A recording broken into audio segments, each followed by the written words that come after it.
र आन्दोलनको मा जो संलग्न भयो जस्तो उदाहरणको लागि म भनौँ तपाईले के जेएनजी आन्दोलनभन्दा जेएनजी आन्दोलनका परिचालक भनेर पछि बाहिर देखिएकाहरू जो छन् त्यसपछि बालेनहरू जो आन्दोलनको मैँ सूत्रधार मैले जे भन्नु त्यही बन्नुपर्छ भन्ने बालेनहरू अनि जेलमा बसेका रविहरू भाग्दै आउँदाखेरि जेएनजी मुभमेन्टमा 25-26 गते रविको विरुद्ध एउटा ठुलो जिहाद छोड्यो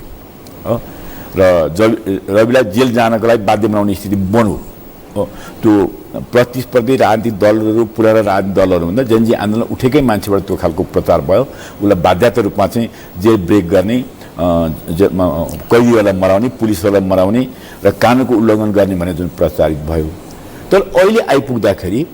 त्यही तागत जुन जो त्यही 24 गतेको घटना भन्छौँ 24 गतेको घटना घटाउने तागत रासपा बालेनहरू जेएनजी नामका मान्छेहरू र टियुबी नामका शक्तिहरू जुन ढङ्गले आए ती शक्तिहरू अहिले एक ठाउँमा ल्याइदियो कसरी बालेन दुईटा विपरीत ध्रुवका मान्छेहरू बालेन कसरी राष्ट्रिय स्वतन्त्र पार्टीको चाहिँ वरिष्ठ नेता बन्यो र जेएनजी आन्दोलनको म भनेर हामी नेपाली भनेर भन्नेहरू कसरी जेएनजी आन्दोलनको टिकट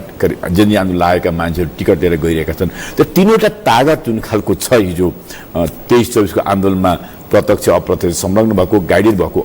त्यो शक्ति एकै ठाउँमा आउनु पनि र त्यो ठाउँमा एक ठाउँमा ल्याउने तागत भनेको एजेन्सी नै हो बाह्य शक्ति नै हो भन्ने मेरो निष्कर्ष हो त्यो शक्ति अहिले मूलधारका राजनीतिक पार्टीलाई काउन्टर दिएर अगाडि बढेर मुलुकमा के भन्छ भने 151 सिट जित्छु भनेर घोषणा गर्दैछ त्यो तागत कहाँबाट आयो जनताको तागतबाट प्रतिस्पर्धीको कमजोरीबाट होइन त्यो बाह्य तत्त्वको बाह्य इसारामा प्रायोजित ढङ्गले अगाडि बढाएको कुरा हो भनेको कारणले गर्दा मैले त्यसलाई एजेन्सीको रूपमा एजेन्सीका मान्छेहरू निर्वाचनमा उठेका छन् त्यसलाई जिताउन एजेन्सी लागेका छन् भने मेरो ठाउँमा आयो